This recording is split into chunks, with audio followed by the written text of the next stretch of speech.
Bismillahirrahmanirrahim. Ahlan wa sahlan teman-teman di dalam Ramadan series kita dengan tema Beningkan dari Hati. Hari ini saya mau sharing exercise keempat untuk mendapatkan jiwa yang lapang dan hati yang bening. Kata para ulama, exercise itu adalah belajar as-sidqu ma'allah, belajar jujur kepada Allah Subhanahu wa taala. Kita kadang bisa aja bersikap tidak jujur kepada orang lain. Bahkan kadang-kadang kita pernah juga nggak jujur terhadap diri sendiri atau membohongi diri sendiri. Tetapi yang pasti kita nggak mungkin bohong kepada Allah, nggak mungkin kita beralasan kepada Allah, nggak mungkin kita petak umpat dengan Allah, nggak mungkin kita mengelabui Allah. Pilihannya cuma satu, terbuka dan jujur aja sama Allah. Karena sia-sia aja ketika kita menyembunyikan sesuatu dari Allah, menampilkan sesuatu yang berbeda dengan apa yang sebenarnya di hadapan Allah, mencari-cari alasan di hadapan Allah itu sia-sia karena nggak akan berhasil. Allah Subhanahu wa taala berfirman, "Yukhadi'unallaha walladzina amanu wa ma yakhda'una illa anfusahum wa ma yash'urun." Mereka ingin mengelabui Allah dan orang yang beriman, tetapi mereka tidak bisa mengelabui kecuali diri mereka sendiri, tetapi mereka nggak sadar. Jadi kalau kita mau jujur, pertama belajar jujurlah kepada Allah. Kayak gimana jujur kepada Allah? Jujur kepada Allah itu kalau memang kita punya salah, akui salah dan minta ampun. Kalau kita memang belum benar-benar ikhlas, minta dibimbing oleh Allah. Ya Allah, kenapa ya saya selalu masih mengharapkan pujian dari manusia, mengharapkan balasan dari manusia. Saya padahal pengen belajar ikhlas, bantu saya ya Allah. A'inni ala dzikrika wa syukrika wa husni ibadatik. Bantu saya untuk selalu mengingatmu, bersyukur kepadamu, dan beribadah dengan baik kepadamu. Minta kepada Allah secara jujur. Kalau misalnya kita meminta sesuatu, berdoa, lalu kita kasih syarat, misalnya ya Allah beri saya harta, beri saya rezeki yang berkah, nanti kalau saya dapat rezeki lebih, saya akan bersedekah sekian. Nah, jangan ucapkan janji di hadapan Allah yang kita sendiri nggak yakin akan memenuhinya. Jadi ucapkanlah janji ataupun harapan yang kita insya Allah memang sungguh-sungguh pengen memenuhi janji ataupun perkataan kita. Allah karena tahu banget. Misalnya kita bilang, ya Allah, saya pengen sedekah 100.000 sehari nih, beri saya rezeki yang lebih. Udah, tunaikan aja dulu. Lakukan walaupun mungkin kita belum dapatkan rezeki yang kita harapin, tapi kerjakan aja dulu 100.000 per hari supaya Allah melihat kejujuran kita. Oh, hambaku ini tulus, serius, dan sungguh-sungguh. Itu namanya jujur kepada Allah Subhanahu wa taala. Jangan basa-basi sama Allah deh. Jangan ngerayu Allah dengan apa ya, kalau bahasa kita ya, harkos ya, harapan kosong. Allah itu tahu. Jadi jangan harapan kosong kepada Allah, karena wa asirru qaulakum awijharu bih innahu alimun bidatis sudur. Kalian rahasiakan atau kalian tampakkan ucapan kalian, Allah Maha tahu isi hati manusia. Jadi exercise untuk dapetin hati yang bening, jiwa yang lapang itu belajar jujur kepada Allah. Rasulullah SAW bersabda, "Inna sidqa yahdi ilal bir wa innal birra yahdi ilal jannah." Sesungguhnya jujur itu membawa kepada kebaikan dan kebaikan itu membawa kepada surga. Kemudian Abdullah bin Abbas radhiyallahu anhuma mengatakan ada 4 syarat agar seseorang bahagia. Yang pertama as-sidqu wal haya wa husnul khuluq wasyukur. Yang pertama adalah jujur, yang kedua punya sifat malu, yang ketiga akhlaknya baik, dan keempat belajar bersyukur. Jadi salah satu di antara 4 kunci kebahagiaan menurut Abdullah bin Abbas radhiyallahu anhuma itu adalah jujur. Dan jujur yang paling tinggi itu jujur kepada Allah Subhanahu wa taala. Jadi jangan basa-basi deh sama Allah. Jangan berpura-pura di hadapan Allah. Mending kita jujur aja. Kalau emang kita ngerasa ada yang kurang, ada yang salah, ada yang keliru, ada yang nggak benar, kita ngadu aja kepada Allah apa adanya sambil meminta diperbaiki oleh Allah, minta dibantu oleh Allah. Orang yang disebut munafik atau orang yang hipokrit itu adalah orang yang berbasa-basi dan gak jujur kepada Allah. Mereka menampilkan seolah-olah mereka hamba yang taat, tapi hatinya sebetulnya gak kayak gitu. Sehingga Allah mengatakan wa ma hum bimu'minin. Mereka itu bukan orang yang beriman. Jadi mending jujur aja. Lebih dan kurangnya kita apa adanya di hadapan Allah. Karena memang gak ada yang tersembunyi di dalam pandangan Allah. Dengan kita jujur kepada Allah, insya Allah hati kita itu gak ada penyakit. penyakit munafik, penyakit bermuka dua, dan seterusnya nggak ada di hati kita karena kita jujur. Dengan kita jujur kepada Allah, maka jiwa kita juga akan lapang, nggak ada beban. Itulah exercise yang keempat untuk mendapatkan jiwa yang lapang dan hati yang bening. Barakallahu fikum.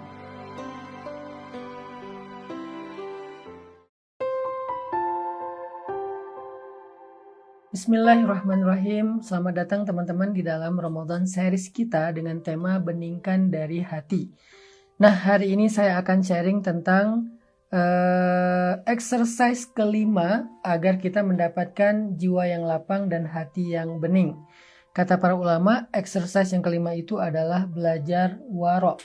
Apa itu waro? Waro itu hati-hati dalam urusan-urusan yang ragu-ragu. Misalnya dalam urusan makanan ataupun rezeki, maka kita berhati-hati, nggak berani mengambil sesuatu yang kita ragukan atau syubhat. Itu namanya waro. Apa hubungan antara waro itu dengan kebeningan hati? Segala sesuatu yang kita makan, yang kita lakukan, yang kita lihat, yang kita dengar, itu tuh berpengaruh terhadap hati kita, teman-teman. Jadi bukan hanya makanan, bukan hanya sampai ke dalam lambung kita. Sesuatu itu yang kita lihat bukan hanya sampai di mata kita, yang kita dengar bukan hanya sampai di telinga kita. Semua indera itu akan mempengaruhi hati kita. Yang dilihat, yang didengar, yang dirasakan, yang diucap, yang dimakan, semua itu akan berpengaruh ke dalam hati. Sehingga orang yang waro, orang yang hati-hati terhadap hal-hal yang meragukan, bukan hanya dosa ya, karena kalau dosa udah pasti, itu bukan waro lagi, emang udah harus meninggalkannya.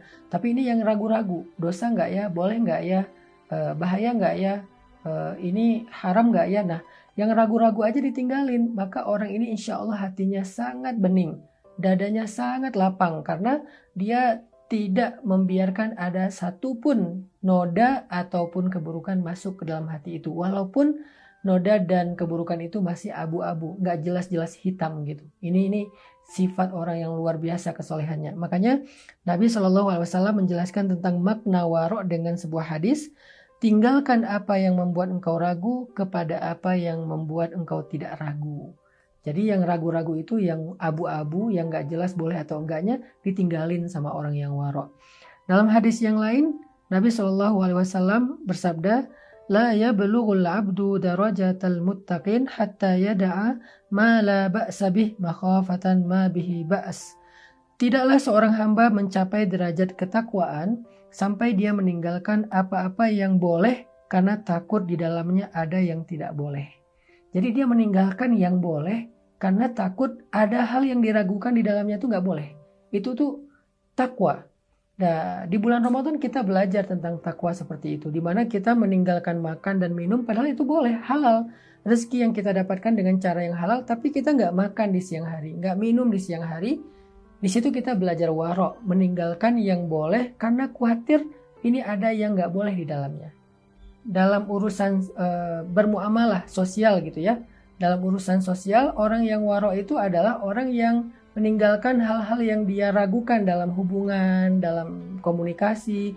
Misalnya dia dekat sama lawan jenis, interaksinya udah terlalu dekat gitu, private, misalnya kayak japrian, telepon-teleponan, video call. Dia langsung ngerasa, waduh nih kayaknya ada yang nggak bener nih dalam komunikasi dan interaksi kami. Dia tinggalkan, itu waro.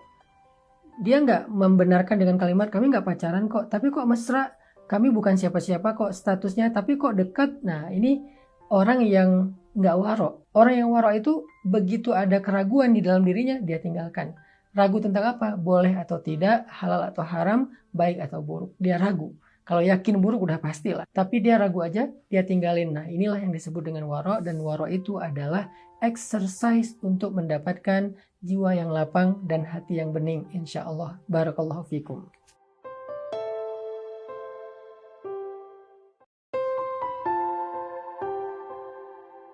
Bismillahirrahmanirrahim. Selamat datang teman-teman di dalam Ramadan series kita dengan tema beningkan dari hati.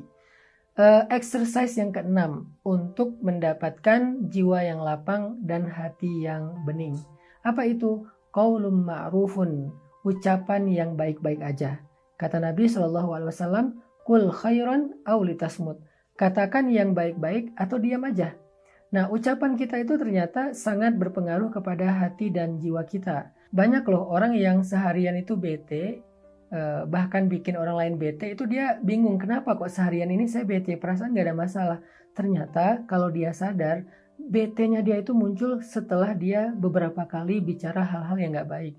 Membicarakan aib orang lain, membicarakan keluh kesah tentang keadaan, komplain, ngomel. Pokoknya kalau kita beberapa kali ngomong hal-hal yang gak baik, yang gak positif, itu akan berpengaruh banget terhadap suasana hati dan jiwa kita. Begitu juga dengan suasana hati dan jiwa orang lain yang ada di sebelah kita. Kayak misalnya nih, kita lagi di jalan naik mobil bareng dengan keluarga. Begitu seorang supir komplain tentang jalan, dia bilang misalnya ini lampu merah lama banget sih, kemudian jalan lagi ini kok mobil di depan itu jalannya lambat sih, terus motor itu nggak pakai lampu sen sih, dan seterusnya. Dia komplain. Ucapan komplainnya dia itu mempengaruhi hatinya dan hati orang yang ada di dalam mobil itu. Pasti suasananya tuh jadi nggak happy lagi, nggak seru, nggak nyaman, nggak comfort lagi. Kenapa? Karena suasananya tuh dibikin tegang, dibikin nggak nyaman oleh ucapan-ucapan tadi. Makanya Nabi mengatakan falyakul khairan aw liyasmut. Hendaklah berkata yang baik atau diam aja. Karena kalau misalnya seseorang itu nggak mampu bicara yang positif-positif, mending dia diam, karena diam dia itu setidaknya bisa membantu orang lain untuk tidak bete gara-gara ucapan dia.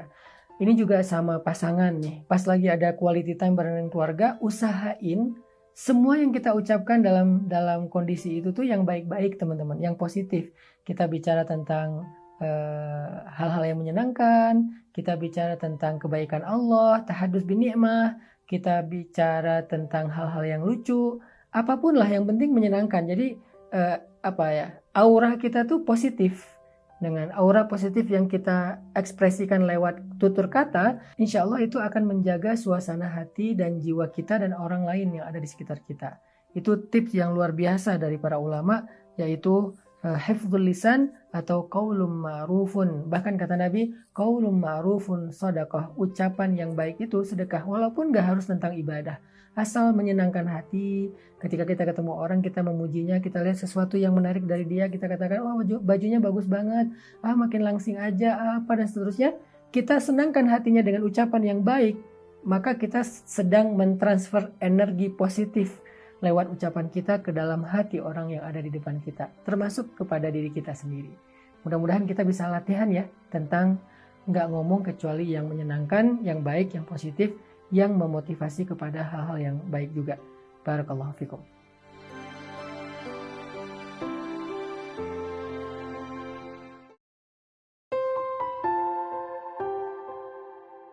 Bismillahirrahmanirrahim. Selamat datang teman-teman di dalam Ramadan series kita dengan tema beningkan dari hati. Ini adalah sesi terakhir kita tentang bagaimana cara mendapatkan jiwa yang lapang dan hati yang bening. Nah, exercise-nya kata para ulama adalah belajar untuk mengatakan Alhamdulillah. Ternyata kalimat Alhamdulillah itu penting sekali buat kesehatan hati dan jiwa kita, teman-teman. Bahasa lainnya syukurlah, tetapi ini lebih spesifik, kita bilang Alhamdulillah aja sering-sering. Jadi berapa kali dalam sehari kita bilang Alhamdulillah? Kalau orang yang mungkin beda keyakinan dengan kita, mereka akan mengatakan puji Tuhan atau terima kasih Tuhan dan seterusnya. Kita punya kalimat sendiri yang sangat istimewa, yaitu kalimat Alhamdulillah, segala puji bagi Allah. Ucapan ini tuh secara alam bawah sadar itu membentuk rasa syukur di dalam hati kita.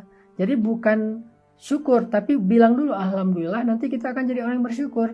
Jadi ketika dapat sesuatu, Alhamdulillah. Ngerasain sesuatu, Alhamdulillah. Bahkan nggak ngapa-ngapain juga bilang Alhamdulillah, Alhamdulillah. Biasanya ketika kita udah bilang Alhamdulillah, itu hati ke bawah tuh. Ngikut dia tuh. Ngikut untuk mengingat nikmat Allah. Ngikut untuk mensyukuri kebaikan dan rahmat Allah. Jadi hati itu ngikut kepada lisan kita yang berucap Alhamdulillah. Nah begitu juga dalam hubungan gitu ya. Dalam hubungan kalau misalnya kita pengen lebih romantis, pengen punya perasaan yang lebih dalam dengan pasangan halal kita, pengen lebih saling mencintai, sakinah, mawaddah, warahmah, cobalah setiap memandang pasangan kita bilang Alhamdulillah. Lihat anak, Alhamdulillah. Lihat suasana di rumah kita, Alhamdulillah. menatap wajah pasangan kita, alhamdulillah. Ucapkan dulu alhamdulillah, itu tuh nular langsung kepada pasangan kita, kepada keluarga kita, di mana mereka tiba-tiba langsung menjadi orang yang bisa bersyukur, apalagi kita yang mengucapkan. Jadi keajaiban dari kata alhamdulillah itu konkret dan kontan, langsung dirasakan di dalam hati kita dan jiwa kita. Sehingga coba bukan cuma dizikirkan ya, bukan cuma alhamdulillah, alhamdulillah, alhamdulillah, tapi kayak dia bentuknya adalah ekspresi lisan, bukan sekedar zikir, tapi ekspresi lisan. Berapa kali kita lisannya mengatakan alhamdulillah secara ekspresif setiap hari. Pagi alhamdulillah, selang beberapa menit alhamdulillah, sering, nggak usah dijadwalin, nggak usah juga dijamak atau dirapel ya sekaligus, misalnya alhamdulillah 1000 kali, enggak, tapi ini bentuknya adalah ekspresi kehidupan kita sehari-hari. Jadiin hobi aja alhamdulillah, insya Allah itu akan menjaga hati kita dalam suasana yang selalu baik, dan pastinya akan membuat jiwa kita selalu merasakan kelapangan atas kebaikan dan rahmat Allah Subhanahu wa Ta'ala. Inilah beberapa konten yang saya bisa share sama teman-teman, beberapa nasihat yang saya bisa share dengan teman-teman tentang bedah kitab dari Tazkiyatul Anfus yang ditulis oleh Syekh Said Hawa selama 30 hari yang udah berjalan. Semoga kitab ini yang udah saya bedah bisa menjadi booster kita bukan hanya di bulan Ramadan, bahkan di luar Ramadan. Dan saya bersama dengan Benings Indonesia mengucapkan kullu am wa antum bi khair. Mohon maaf lahir dan batin. Selamat Hari Raya Idul Fitri 1443 Hijriah. Taqabbalallahu minna wa minkum sholihal a'mal. Assalamualaikum warahmatullahi wabarakatuh.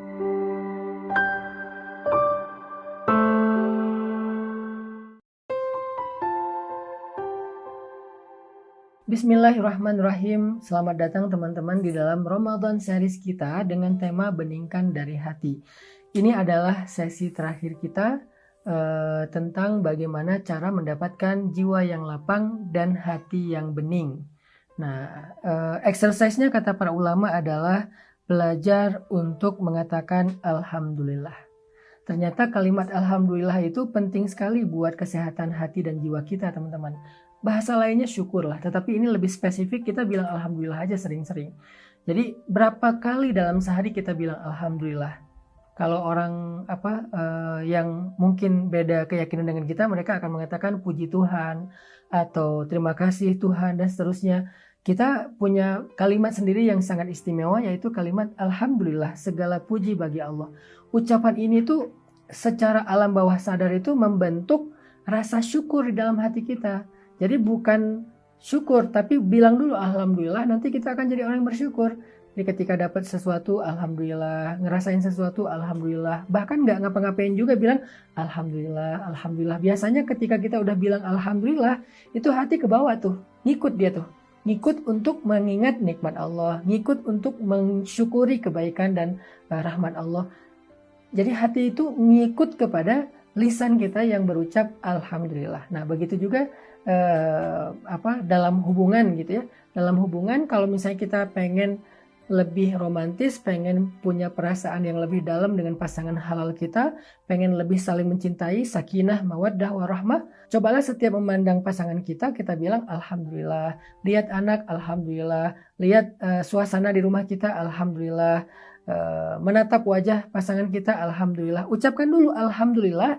Itu tuh nular langsung kepada pasangan kita, kepada keluarga kita, di mana mereka tiba-tiba langsung menjadi orang yang bisa bersyukur, apalagi kita yang mengucapkan. Jadi keajaiban dari kata alhamdulillah itu konkret dan kontan, langsung dirasakan di dalam hati kita dan jiwa kita. Sehingga coba bukan cuma dizikirkan ya, bukan cuma alhamdulillah, alhamdulillah, alhamdulillah, tapi kayak dia bentuknya adalah ekspresi lisan, bukan sekedar zikir, tapi ekspresi lisan.